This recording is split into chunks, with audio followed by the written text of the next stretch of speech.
United states की indices new high में break कर गई।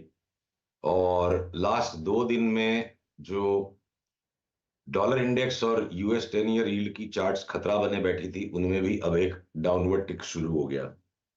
तो ग्लोबल मार्केट्स को अगर हम देखें तो यहां तेजी का मन करेगा। पर जब हम मैं निफ्टी और बैंक निफ्टी की चार्ट्स को देखता हूं, और खासकर इंट्राडे स्ट्रक्चर्स को, तो फिलहाल इंडाइसेस कोई बहुत बड़ा कॉन्फिडेंस मुझे नहीं दे रही हैं कि कोई बहुत बड़ी मूव हो जाएगी। बट उन्हीं के बीच में अगर मैं स्टॉक्स पे इंडिविजुअली जाके देखता हूं, तो इंडिसेस को एक बार, आज की मेरी वार्ता का सारांश ये है कि एक बार निफ्टी बैंक निफ्टी को लेके ऑब्सेस्ड ना हो। इंडिविजुअल स्टॉक्स में अभी भी लेके बेचने की कोशिश करने में पैसा बनाना ज्यादा आसान है। वो शॉर्ट वॉट करके अपोलो हॉस्पिटल शॉर्ट कर दिया, नया ही आ गया। भारती शॉर्ट कर दिया, नया ही आ गया। बीपीसीएल शॉर्ट कर दिया, नया ही आ गया। भले ही स्ट्रक्चरली चार्ट्स आगे कमजोर हैं, पर शॉर्ट सेलिंग करके कोई भी स्टॉक्स में पैसे बनाने की कोशिश करने में बहुत ज्यादा बारीक काम करना पड़ेगा। तो जो सरल पैसा है वो अभी भी लॉन्ग्स में है।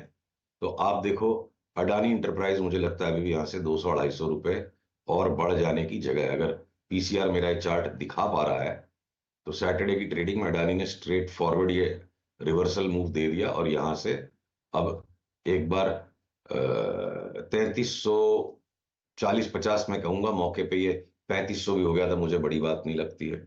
विडंबना एक और है, जब अडानी बहुत जोर से चलता है, साथ में इसके अडानी पोर्ट्स भी है इंडेक्स पे, वो भी चल रहा है, तो कहीं ना कहीं डैमेज आएगी। तो वो आईटी के स्टॉक्स में आएगी। अब बैंक्स के अंदर में मैं देखूं तो एचडीएफसी बैंक ने जो त्राहिमाम मचवा रखा है वो आज भी थोड़ा नरम है।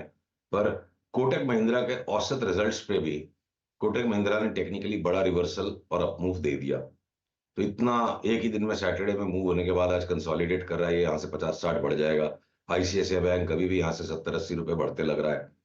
तो आपके सीमेंट के स्टॉक्स में अब डालमिया भारत में एक नया हमारा बाई ट्रेड आ सकता है। पर अक्रॉस द बोर्ड अगर कहीं तेजी के रंगढंग जो हैं, वो हमारी पिछली बार में जो बात हुई थी कि केमिकल स्टॉक्स में, उसमें भी बहुत सारे पूल्स हैं। डिलीवरी का सौदा करने वाले के पैसे बनेंगे ज्यादा। तो उस लिस्ट में मेरे पास फाइन ऑर्गेनिक्स है। उस लिस्ट के ऊपर हम अल्काइल अमाइंस, बालाजी अमाइंस को रखेंगे। उस लिस्ट पर हम अनुरस को भी रखेंगे। तो ये 4-5 केमिकल्स के स्टॉक्स है जिनको लेके मुझे लगता है अगले 1 महीने में अच्छा पैसा बन सकता है। ओके। अच्छा सुशील जी, आज थोड़ा मुझे बताने, आपने न्यूज फ्लो पढ़ा है या नहीं पढ़ा है? अभी जी में इस समय एक लोअर सर्किट लगा हुआ है। जी में अब आप क्या व्यू रखेंगे? क्या वो व्यू नलिफाई होगा या फिर लोअर लेवल पे और अगर नीचे गिरता है तो मौका मिलेगा? क्या व्यू होगा यहाँ पर? देखिए, अगर ये चार्ट आपके सामने मेरी अगर खुली हुई है, तो अब कोई फंसा हुआ है तो उसको तो वास्तव में चिंता की बात होगी कि नॉर्मल रेंजेस से इस तरह का ये क्रैकडाउन आ गया। पर मैं अगर स्ट्रक्चरली चार्ट को देखूं, ये जो राइज आया था, इस राइज का सिर्फ एक करेक्शन चल रहा है। तो अब ये 172 तक का डबल बॉटम बनाएगा या उसके पहले घूम जाएगा। तो जो अपनी क्वांटिटी को ठीक रख के चलते, और अनुज अगर आज चारों तरफ राम जी की लहर है, तो मैं एक बात को छोटी सी कहना चाहूंगा जो सब ट्रेडर्स और इन्वेस्टर्स के लिए जीवन भर काम आएगी। हम सारे समय ज्ञान को लेकर के विचलित रहते हैं, और क्या नया पता कर लें, और क्या एक्सपर्ट का ओपिनियन ले ले, और कौन सी नई थ्योरी सीख लें। तो रावण से ज्यादा ज्ञानी पुरुष हमारे इतिहास में नहीं था, और उसके अहंकार के कारण वो सबसे बड़ा राक्षस माना गया। तो ट्रेडिंग करते वक्त पोजीशन जहां बड़ी हो जाएगी, वहां अहंकार आ जाएगा और बुद्धि भ्रष्ट हो जाएगी।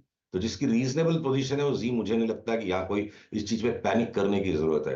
अच्छी कंपनी है बहुत सारी, उनके पास अच्छी एसेट्स है। सोनी नहीं तो एएमजी सही, एएमजी सही तो रिलायंस सही, और कोई नहीं तो सुभाष चंद्रा जी सही। कंपनी में दम है, और इस भाव में ये फोकट में मिल रही है। अब एक बार सेंटिमेंटल पैनिक में और 20 रुपया कोई ने घटा लिया, तो वो समस्या सिर्फ उन लोगों के पास है जिन लोगों ने रावण की तरह बड़ी बड़ी पोजीशंस ले ली और अपने अहंकार के कारण मार खा रहे हैं। चार्ट के हिसाब से भी, फंडामेंटल के भी हिसाब से, जब भी ये माहौल 1-2 दिन में सरकेगा, रावण तो खैर मरेगा ही लास्ट में।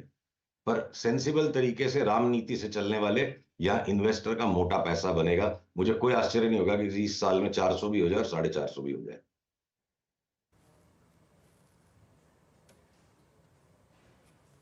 ओके सुशील जी, इस वक्त जो इस पूरी प्रॉब्लम का सेंटर पॉइंट है एचडीएफसी बैंक, इस पर आपका व्यू क्या है इस वक्त? अब 1450 तो लगेगी आज स्क्रीन पे।